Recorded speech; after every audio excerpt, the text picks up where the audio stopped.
Hey, this is Joe from HomeStudioCorner.com. Want to show you a simple, easy way to add some vibe to your vocal tracking sessions if things are feeling a little too lifeless and a little too dead.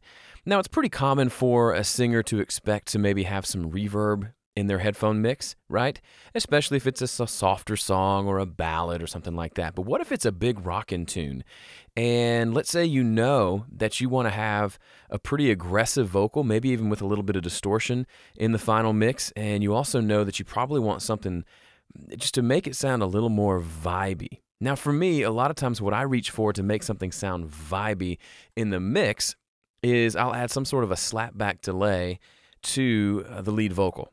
And that combination of that with some distortion sometimes really does give me that something else that I'm looking for in the mix. So here's a song where I did that exactly. So there's a vocal track. I duplicated the track.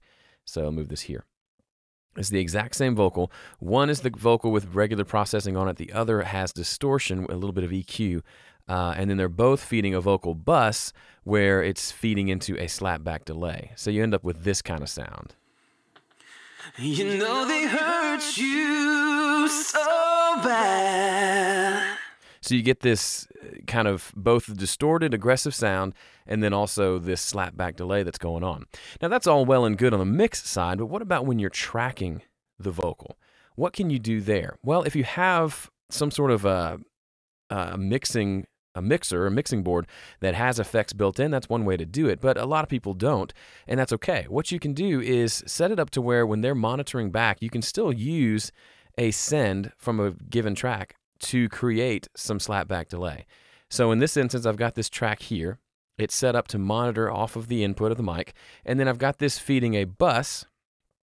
Over here, it's feeding my vocal bus, which is feeding a slapback delay. Now, if you're not familiar with the slapback delay, it's literally just a very short delay. Here's the way I normally set mine up, something like this. The delay time is usually 100 milliseconds for me. On this song, 150 felt a little bit better.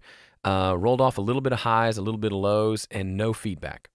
Okay, so it's just a single repeat of the delay for a classic kind of typical slapback delay sort of sound. So now, if I unmute this, you can hear me. And now I could sing this vocal, and I've got this really cool, vibey slapback thing going on. And it's really fun to sing, too. If you're a singer, okay, this is a little annoying. Hang on.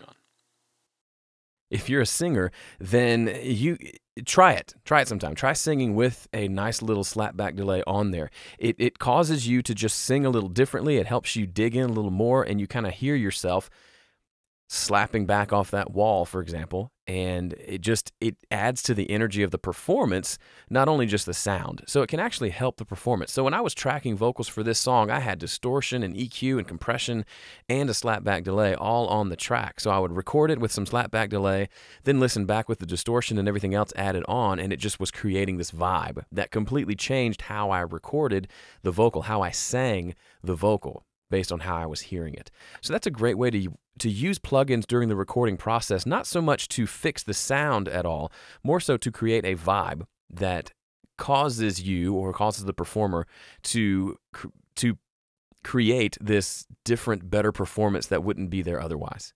So if you've never done anything like this, next time you have a tracking session with a vocalist, if the song calls for it and they're up for experimenting with a few things, try this out. I think you'll find it's a cool way to change the vibe of a session, and you may end up recording something really, really cool.